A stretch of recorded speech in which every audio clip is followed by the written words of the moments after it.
Fala aí, pessoal. Tudo bem? Vamos dar continuidade à nossa aula de clínica de pequenos, né? Falando ainda na parte de cardiologia.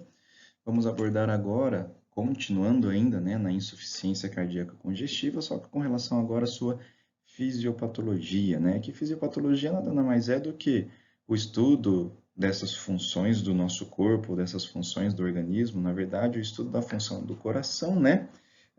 No decorrer de uma doença, tentando entender essa causa, a evolução e as alterações disso, ok? Então, nós vamos ver essa parte de fisiopatologia da nossa insuficiência cardíaca congestiva, da nossa ICC. Então, as prioridades, né, do sistema cardiovascular são algumas.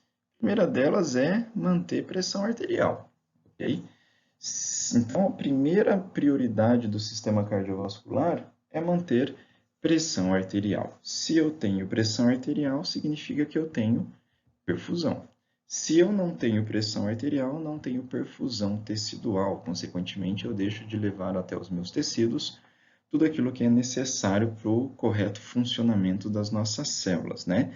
E aí nós entraríamos no estado de choque, ok? Se meu coração não consegue manter pressão arterial, significa que eu estou entrando num quadro de choque cardiogênico, né? Nós já trabalhamos isso com relação às nossas aulas de choque. Então, primeiro de tudo, primeira prioridade do sistema cardiovascular é manter pressão arterial. Segunda prioridade dele, digamos assim, é manter o débito cardíaco, ok? Só voltando um pouquinho aqui atrás, pessoal, ó, primeira prioridade que eu tinha falado para vocês é manter pressão arterial, não é isso? E a pressão significa perfusão. Então, o que seria essa pressão arterial? Nada mais é do que o débito cardíaco vezes ou multiplicado por essa resistência periférica. E todos lembram que a resistência periférica nada mais é do que ela é dada pela vasoconstrição, né? Então, se eu tenho uma vasoconstrição generalizada, eu tenho um aumento dessa resistência periférica, consequentemente, eu terei um aumento de pressão arterial. Então, primeiro objetivo do sistema cardiovascular é manter a pressão arterial. Segundo objetivo é manter o débito cardíaco. Se meu débito cardíaco começa a diminuir, então eu vou modificar alguma coisa para manter esse débito cardíaco, né? E aí, débito cardíaco nada mais é do que a frequência cardíaca vezes o volume que é ejetado, né? Ou seja, vezes o volume de sangue que é ejetado para um determinado momento.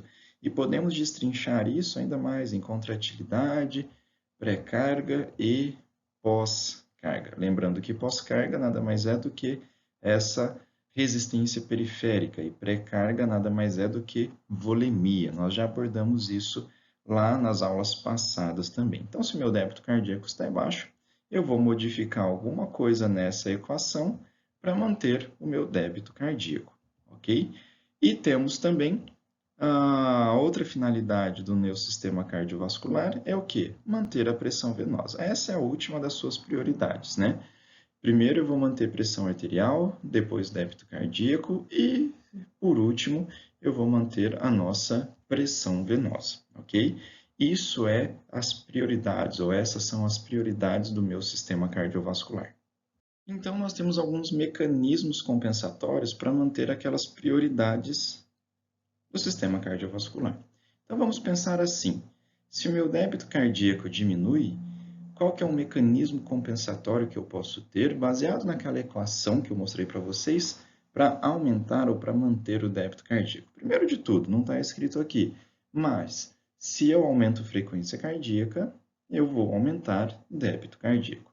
E outro mecanismo compensatório também que o meu coração vai ter é o quê? Dilatar as suas câmaras. Dilatando as suas câmaras, ele comporta uma maior quantidade de sangue. Se comporta uma maior quantidade de sangue, ele consegue injetar uma maior quantidade de sangue. Então, aumentou o débito cardíaco. E também causar uma hipertrofia. Lembra da nossa equação?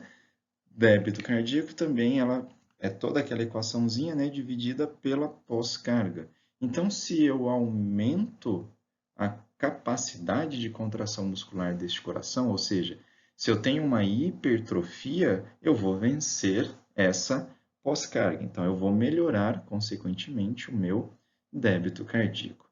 Mecanismo compensatório para manter a pressão arterial. Se eu tiver uma vasoconstrição, eu aumento a pressão arterial. É só você lembrar daquela bomba que lava o jardim, né? Que lava a calçada, lava carro. Se eu pegar uma mangueira e ligar diretamente na torneira e abrir, essa água está saindo com uma determinada pressão. Se eu pegar esta mangueira, colocar numa máquina e agora sai um jato fininho de água, esse jato tem uma maior pressão. Então, para se manter pressão arterial, eu vou causar vasoconstrição. Uma vasoconstrição mais rápida e mais, digamos assim, que tem uma resposta mais efetiva imediatamente a qualquer situação de diminuição de débito cardíaco, que é uma vasoconstrição causada pelo sistema nervoso, ou seja, liberação de catecolaminas. Todos lembram que as nossas catecolaminas nada mais é do que norepinefrina e epinefrina. E, em um segundo momento, uma vasoconstrição liberada por hormônios, né? Uma vasoconstrição humoral, que é a nossa angiotensina e a nossa renina. No caso, o sistema renina, angiotensina, aldosterona, né? Então, a nossa pressão arterial, para ela se manter, eu vou ter que causar vasoconstrição. Uma vasoconstrição mais rápida, mais fugaz, né, digamos assim, que vai permanecer no meu corpo durante 2, 3 minutos, só que depois isso é estabilizado, então a vasoconstrição já desaparece, e uma vasoconstrição que demora mais para começar a agir, só que ela vai permanecer pelo tempo que for necessário. Então vamos pensar agora, já vamos começar a raciocinar clinicamente. Meu paciente que tem um problema cardíaco, logicamente o débito cardíaco, pressão arterial vão diminuir. O que meu corpo vai fazer? Manter a pressão arterial através da vasoconstrição. E essa vasoconstrição mais permanente é a vasoconstrição causada pelo sistema renina-angiotensina-aldosterona, ok? E isso vai permanecer pelo tempo que for necessário. Essa vasoconstrição neural, ela é imediata, ela é mais rápida, só que ela permanece por pouco tempo, durante alguns minutos. E alguns efeitos sistêmicos, né, para compensar a função cardiovascular, como eu já falei para vocês, a estimulação simpática através das nossas catecolaminas e retenção de sódio e retenção de água. Se eu tenho retenção de sódio, se os meus rins deixam de jogar sódio fora, significa que eu estou retendo, eu estou reabsorvendo o sódio, quem vai ser reabsorvido junto vai ser a água. Se eu reabsorvo a água, o que eu estou fazendo com a volemia? Aumentando. Se eu aumento volemia, eu aumento pressão arterial e eu melhoro débito cardíaco, certo? Então, esses são alguns mecanismos compensatórios que o meu corpo vai ter para estabilizar a função cardiovascular. Então, qual que seria essa patogenia, né, que vai causar os edemas, as efusões? Então, vamos lá. Meu coração, ele é doente. Se o coração ele está doente, lembra que essas doenças, ou o que vai fazer meu coração ficar doente, por exemplo, uma insuficiência valvar, uma arritmia, uma cardiopatia, uma miocardite, enfim, qualquer situação onde o coração não desempenha o seu papel corretamente. Diminui o débito cardíaco, como a gente já falou, e aí o que vai acontecer? Aqueles receptores de pressão, os nossos baroreceptores, vão ser ativados. Onde que estão esses receptores? No arco aórtico e lá no seio carotídeo, ou seja, onde a nossa carótida, que era uma carótida comum, está se bifurcando em carótida interna e carótida externa. Então, nessas regiões, nós temos células especializadas chamadas de baroreceptores, que vão identificar essa diminuição de pressão arterial e vão comunicar ao nosso sistema nervoso que a pressão arterial está baixa, ok? Então, tá aqui, né? Como a gente já havia falado, um coração doente, logicamente o débito cardíaco vai diminuir. E aí, lá no nosso arco aórtico, nós temos baroreceptores localizados nessa região. E olha só, carótida comum esquerda, carótida comum direita, carótida externa, carótida interna, carótida interna, carótida externa. Nessa região da sua bifurcação, nós temos também o seio carotídeo, que é onde eu tenho localizados esses vasoreceptores também. Então, notem que logo próximo ao coração, nós temos células especializadas em detectar essas variações na pressão arterial. Se eu tiver alteração de pressão arterial nessas regiões, elas vão mandar uma informação lá para o meu sistema nervoso central, informando que a pressão arterial está baixa e que precisa acontecer alguma coisa para melhorar essa pressão arterial. E aí chegamos nesse diagrama, né, nessa tabelinha. Então, olha só. Ocorreu uma diminuição do débito cardíaco. Meu coração ele está doente. Vamos pensar no mais simples, né? Numa insuficiência valvar, apresenta sopro, esse sopro diminuiu o débito cardíaco. Para isso, eu terei mecanismos que vão compensar esta falha no débito cardíaco. Tenho ativação de mecanismos imediatos, né, que são mecanismos neurais, e ativação de mecanismos mais tardios, né, que são mecanismos hormonais, ok? Vamos aqui do lado esquerdo para nós entendermos esses mecanismos de ativação mais rápido, tá? Então, vamos falar sobre essa ativação mais rápida, sobre esse mecanismo de compensação mais rápido. Diminuiu o débito cardíaco, lembra dos nossos baroreceptores, interpretaram isso, mandaram uma informação para o sistema nervoso, e aí eu vou aumentar a atividade de quem? Do meu sistema nervoso simpático. Lembra que sistema nervoso simpático, liberação de noradrenalina e adrenalina, ou epinefrina e norepinefrina. Aumentando a ativação simpática, o que eu tenho? Aumento na força, na frequência cardíaca, né? E aumento na força de contração também, que nós chamamos isso de inotropismo. Então, eu aumento a frequência cardíaca e eu aumento a força de contração. De uma maneira rápida e imediata, eu melhoro o débito cardíaco? Sim, melhoro o débito cardíaco. E além disso também, aí vocês precisam lembrar lá da farmacologia, né? E da fisiologia também, sistema nervoso simpático, adrenalina, noradrenalina, né, agindo nos seus receptores alfa e beta, agindo nos receptores vasculares, o que eles vão fazer nos leito vascular? O que ele vai fazer nos vasos sanguíneos periféricos? Causar vasoconstrição, ok? Então, quer dizer que essa vasoconstrição vai redistribuir este fluxo sanguíneo para órgãos mais nobres, como, por exemplo, cérebro, o próprio coração e os pulmões. Então, quer dizer que ocorre uma redistribuição do fluxo sanguíneo por causa dessa ativação simpática para aqueles órgãos mais nobres, digamos assim. Então, eu preciso manter a função do meu sistema nervoso central, eu preciso manter a função do meu sistema nervoso.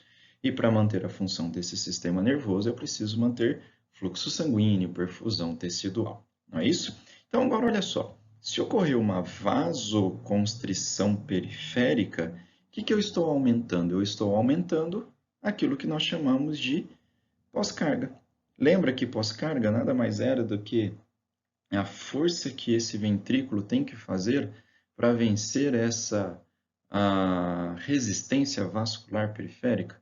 Agora, o que eu fiz? Causei uma vasoconstrição generalizada. E essa vasoconstrição aumentou, portanto, a pós-carga, ok? Então, isso ocorre de uma maneira imediata. Eu tive uma diminuição de pressão, uma diminuição de perfusão tecidual, aumentei a pós-carga. Esse aumento de pós-carga é causado pela ativação simpática. Então, isso é um mecanismo de ativação extremamente rápido, ok? Beleza? E agora chegamos, né, nesse lado mais tardio. Então, a gente explicou essa parte de ativação mais rápida, mais imediata, quando ocorre a diminuição do débito cardíaco. E vamos ver essa ativação mais tardia, que é uma ativação hormonal, não é isso? Então, diminuiu a pressão arterial, diminuiu o fluxo sanguíneo renal. O que o rim vai fazer? Liberar a renina, né? Lembra da renina? Então, vai ativar esse mecanismo chamado de sistema renina-angiotensina-aldosterona, tá? Não vamos explicar novamente o que é esse sistema, renina-angiotensina-aldosterona. Para isso é legal vocês darem uma olhadinha novamente nas aulas de fisiologia. A fisiologia abordou isso com vocês, ok? Então, ativou o sistema renina-angiotensina-aldosterona. O que ele vai fazer? Reter sódio, né? Promover reabsorção de sódio. através da aldosterona, né? Essa retenção de sódio vai levar também à retenção de água. Além do mais, a aldosterona estimula a sede e estimula o hormônio antidiurético, né? Aquele ADH, hormônio antidiurético. Bom, se eu tenho retenção de sódio e retenção de água, eu estou aumentando a volemia. Consequentemente, eu estou aumentando a pré-carga. Aqui nesse diagrama não está mostrando também, mas lembra que a angiotensina, principalmente a angiotensina do tipo 2, ela tem poderes de vasoconstrição. Então, ela vai causar vasoconstrição. Causando vasoconstrição, o que eu estou aumentando também? Eu estou aumentando a pós-carga, ok? Então, olhem só, ativou o sistema renina-angiotensina-aldosterona, a angiotensina causou vasoconstrição e essa vasoconstrição aumentou pós-carga. A aldosterona promoveu reabsorção de sódio reabsorve água, estimula o hormônio antidiurético, estimula a sede. Olha só o que está acontecendo com o meu corpo. Todos esses mecanismos relacionados para aumentar o quê? A volemia, ou seja, a nossa pré-carga. Só que lembra que o nosso coração ele é doente, né? Ele tem uma insuficiência valvar igual a gente já tinha descrito anteriormente, né? Então ele apresenta, ele continua com essa insuficiência valvar. Então esse aumento de pós-carga, esse aumento de pré-carga como mecanismo compensatório, no início ela vai surtir efeito, vai ser benéfica. Só que meu coração, lembrando que é um coração doente, ele vai trabalhar mais, vai ter mais volume e cronicamente, o que isso vai causar? Congestão sanguínea. Congestão aonde? No meu leito vascular, no meu leito venoso, desculpa. Então, essa congestão venosa vai levar aos quadros de edemas e efusões, que é o que a gente já tinha conversado. Então, por isso que um paciente com insuficiência congestiva, ele vai apresentar essa congestão venosa, e essa congestão venosa vai levar a esses edemas, né, a essas efusões que a gente já tinha explicado, beleza? Então, só lembrando para vocês, quando a gente fala em pré-carga, nós estamos falando em volemia, né? É aquele grau de distensibilidade do meu músculo cardíaco no final da diástole. Isso é dado pela volemia. Quanto maior a volemia, maior a pré-carga. E a gente já viu que um paciente, um animal que tem uma insuficiência cardíaca congestiva, ele vai ter aumento de pré-carga. E pós-carga, como a gente já tinha falado, é trabalho ventricular. É o trabalho que o meu ventrículo tem que fazer para empurrar esse sangue para frente. E isso é dado pela nossa resistência vascular periférica, né? Então está escrito aqui, ó, estresse sistólico na parede do miocárdio. Então é a força que esse miocárdio tem que fazer para empurrar esse sangue pelo meu leito vascular. E vocês já viram que na ICC eu tenho tanto aumento de pré-carga quanto aumento de pós-carga. Então agora, olha só essas imagens. Aqui é o nosso coração normal, um corte transversal, né? Mostrando ventrículo direito e o ventrículo esquerdo. Olha a espessura da parede ventricular esquerda, não é isso? Ó, bem mais espesso por causa do trabalho que ele precisa executar.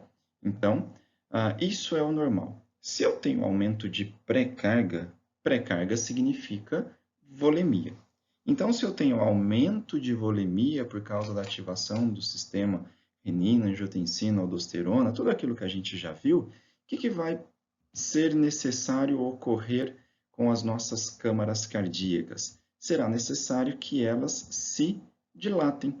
Então, olha só o que acontece num aumento de pré-carga. O meu coração ele fica dilatado, as câmaras cardíacas elas ficam maiores porque eu tenho uma maior volemia. E isso nós chamamos de hipertrofia excêntrica, né? Essa hipertrofia para fora. Meu coração, ele aumenta para fora, digamos assim, porque as câmaras cardíacas estão mais dilatadas, né? Estão maiores do que o normal. E quando eu tenho um aumento de pós-carga, lembra que eu falei para vocês que pós-carga nada mais é do que força ventricular, né? A força que o ventrículo tem que fazer para empurrar esse sangue para frente. Se o meu coração tem que fazer mais força para empurrar esse sangue no leito vascular, olha o que vai acontecer com ele. Isso daqui é o meu ventrículo esquerdo e isso daqui é o meu ventrículo direito, abraçando o ventrículo esquerdo, né? Comparem as duas imagens. Notem que essa musculatura ela está muito mais desenvolvida, digamos assim, do que no meu coração normal. Então, quando ocorre um aumento de pós-carga, meu coração vai ocorrer uma hipertrofia e essa hipertrofia é para o centro. Então, nós chamamos isso de hipertrofia concêntrica, tá? Olha o que acontece com a minha câmara ventricular. Ela diminui de tamanho. Mas espera aí, se diminuir a câmara ventricular de tamanho, ele não vai bombear menos sangue, porque vai ter menos sangue sendo acumulado dentro desse ventrículo? Exato. E aí é aquilo que a gente falou. Os sinais clínicos eles vão ocorrer por causa da ativação desses mecanismos compensatórios, né? Por causa da ativação crônica desses mecanismos de compensação. Então, quando eu tenho um aumento de pós-carga, eu tenho uma hipertrofia para dentro, né? Uma hipertrofia concêntrica. Quando eu tenho um aumento de pré-carga, eu tenho uma hipertrofia para fora, né? O que a gente chama de hipertrofia excêntrica. Então, aqui, né, só mostrando para vocês, esse daqui é o coraçãozinho normal, certo? Olha o ventrículo esquerdo, olha o ventrículo direito, como é que ele está. Ele é bem fininho comparado com o ventrículo esquerdo. E na imagem do lado esquerdo, o que a gente consegue ver? Olha só, o ventrículo ficou hipertrofiado para dentro. Notem que a câmara ventricular diminuiu de tamanho, certo? Então, esse é o meu ventrículo esquerdo e esse daqui é o meu ventrículo direito, né? Como a gente já tinha falado. Então, isso é uma hipertrofia concêntrica por causa de um aumento de pós-carga. Então, quer dizer que meus vasos sanguíneos estão todos em vasoconstrição, ok? Vamos pensar já com relação à terapêutica. Já sei que meu paciente com insuficiência cardíaca congestiva, ele vai ter ativação do sistema renina-angiotensina-aldosterona e vai ter aumento de pós-carga. Como que eu diminuo essa pós-carga que o coração está tendo? Causando vasodilatação. Se eu causar vasodilatação, eu diminuo a força que o coração tem que fazer para bombear este sangue. É esse raciocínio que nós temos que ter. E olha só essa imagem aqui do lado direito, né? Olha, esse daqui é o ventrículo esquerdo e esse daqui é o ventrículo direito. Notem que as câmaras atriais estão maiores do que o normal. Isso é uma hipertrofia para fora, né? Que a gente chama de hipertrofia excêntrica, quando eu tenho aumento de pré-carga. Ah, quer dizer que isso é bom? Não, peraí. Se o meu coração ele está dilatado, ele perde força de contração. Então, a força de contração nessa hipertrofia excêntrica, ela é prejudicada também, ok? E vamos pensar também clinicamente, no nosso manejo clínico, um paciente que apresenta um aumento de pré-carga, e eu já sei que ele vai ter um aumento de pré-carga porque ele tem retenção de líquido, né? Ele tem aumento de volemia. Farmacologicamente, como que eu vou modular, como que eu vou evitar que ocorra, ou melhor, como que eu vou diminuir essa pré-carga, como que eu vou diminuir a volemia do meu paciente? Utilizando diuréticos. Então, se eu utilizo diuréticos, eu diminuo a volemia que meu paciente esteja tendo. E aqui as causas mais comuns da ICC em cães e gatos, né? Tá aqui, cardiopatias congênitas, nós vamos ver quais são elas. As cardiopatias valvares, né? O animal apresenta uma insuficiência um sopro, né? As miocardiopatias, então qualquer cardiopatia da musculatura cardíaca, arritmias cardíacas e parasitoses cardíacas. Vocês viram que tem um verminho que se localiza lá no coração, né? No verme que se localiza no coração direito, que no caso é a dirofilariose. Então essas são as causas mais comuns das ICCs em cães e gatos. Já vamos começar a pensar um pouquinho? Se a minha parasitose cardíaca, se a minha dirofilária, ela fica localizada no coração direito, significa que meu paciente vai apresentar sinais clínicos de acúmulo de líquido no meu corpo, né? Então, efusões, edemas e assim por diante. Se a minha cardiopatia valvar, por exemplo, ou é na válvula, agora vamos pensar e raciocinar, tá? Qualquer coisa, vocês façam um desenho para compreender exatamente o que eu vou falar. Se a minha insuficiência valvar, por exemplo, ela seja localizada na válvula atrioventricular bicuspidal, né, ou na mitral, então, lado esquerdo significa que meu paciente vai apresentar sinais clínicos relacionados a sinais clínicos respiratórios, não é isso? Então, esse é o raciocínio que vocês têm que desenvolver, ok? Além disso, em quadros extremamente progressivos, né, extremamente crônicos, o nosso paciente insuficiente ou o nosso paciente com ICC vai apresentar isso que nós chamamos de caquexia cardíaca. Olha só, um acúmulo de líquido livre em qualquer cavidade, no caso aqui, na cavidade abdominal, então levando a um quadro de ascite, nós já entendemos isso, e o animal está extremamente caquético. Você consegue observar, você consegue notar os sulcos, né, entre as costelas. Normalmente a gente não pode ver isso, a gente pode passar a mão e sentir isso. Só que visualmente a gente não pode identificar isso, a gente não pode visualizar isso. Por que que meu paciente apresenta essa caquexia? Espera aí, o coração não está funcionando corretamente, não é isso? Então, consequentemente, ele deixa de fazer o seu trabalho, que é transporte. Transporte de oxigênio, só que também transporte de nutrientes. Então, falta nutrientes para as células de todo o nosso corpo. Então, o animal começa a entrar nesse estado que nós chamamos de caquexia cardíaca. Então, aqui a gente consegue observar, nessa imagem não está muito legal para a gente ver, mas o animal apresentava uma ascite pronunciada, né? Ele tinha um quadro de ascite bem avançado, digamos assim. Esse animal não deu tempo de trabalhar muito com ele, porque ele veio a óbito no dia seguinte dessa consulta, né? Então, não deu tempo de fechar nenhum diagnóstico, mas ele apresentava insuficiência cardíaca congestiva, porque todo o exame clínico dele, a auscultação, e raio-x torácico, ele apresentava alterações, certo? Então, aqui só drenando todo este líquido presente na cavidade abdominal, e foi drenado dele mais ou menos, se não me engano, 2 baldes deste daqui, né? Cada baldinho gira em torno de 5 a 7 litros, e conseguimos drenar quase 2 baldinhos desse cheio, né? Então, isso é o que um paciente com insuficiência congestiva vai apresentar. Esse acúmulo de líquido em qualquer cavidade corpórea. Esse daqui é um outro quadro também, né? Esse daqui a gente já consegue visualizar um pouquinho melhor que o animal tem esse abdômen mais penduloso, né? Então, ele também apresentava um quadro de ascite, não sei se está muito legal para ver, é um pitbull. A musculatura dele já era atrofiada, né? Então, ele já estava entrando nesse quadro de caquexia cardíaca. E a gente também drenou dele, se não me engano, em torno de 2 até 2,5, né? 2 baldinhos e meio de líquido abdominal. Então, notem que a gente drenou todo este líquido presente na cavidade abdominal. Sinal clínico de uma ICC, né? Sinal clínico de uma insuficiência cardíaca congestiva.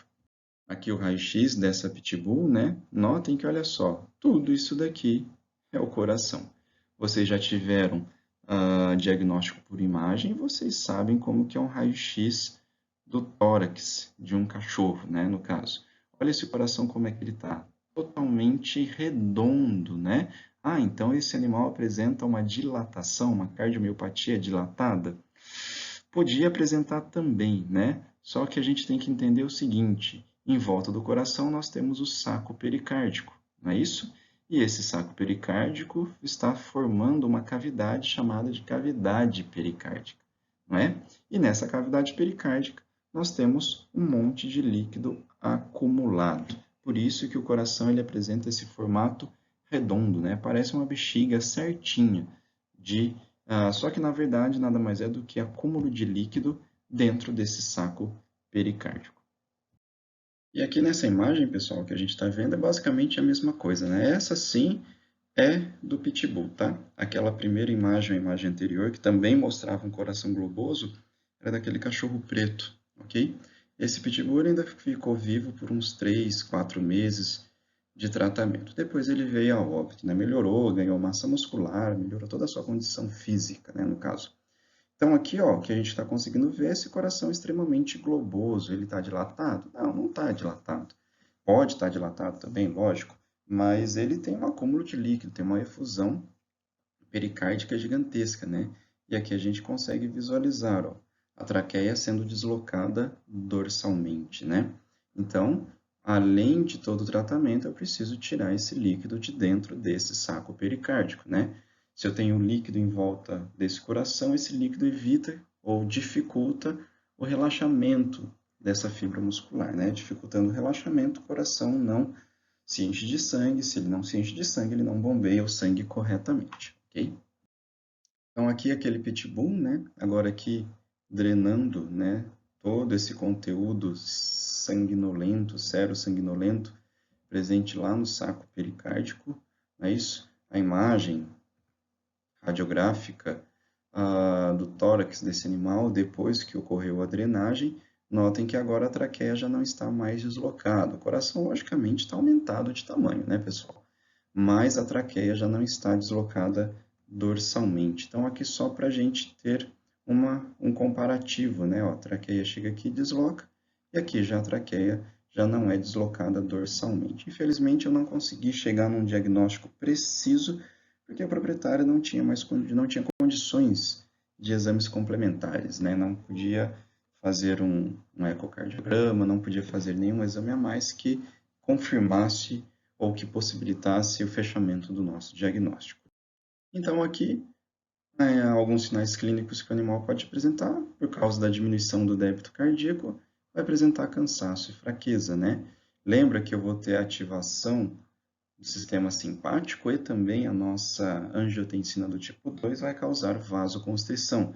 Quais apresentações clínicas o animal vai apresentar? Mucosas pálidas, extremidades frias, aumento de TPC, aquilo que a gente já conversou até lá na semiologia também, né?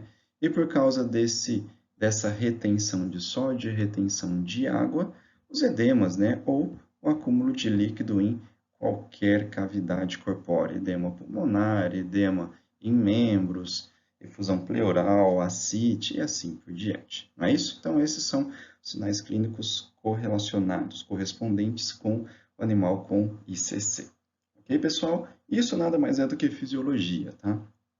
Então, é interessante, é bom vocês relembrarem, porque na nossa próxima aula nós iremos ver sobre a terapêutica voltada para o sistema cardiovascular. E para isso também vocês irão relembrar a área de farmacologia, tá? Porque lá na farmacologia provavelmente vocês tiveram aula sobre terapêutica cardiovascular. Então já relembrem isso, semana que vem nós veremos essa parte da terapêutica de uma forma mais rápida e mais resumida, né? E depois nós começaremos com as patologias cardiovasculares, ok? As principais. Então é isso, pessoal. Grande abraço a todos, bom estudo e nos vemos na próxima.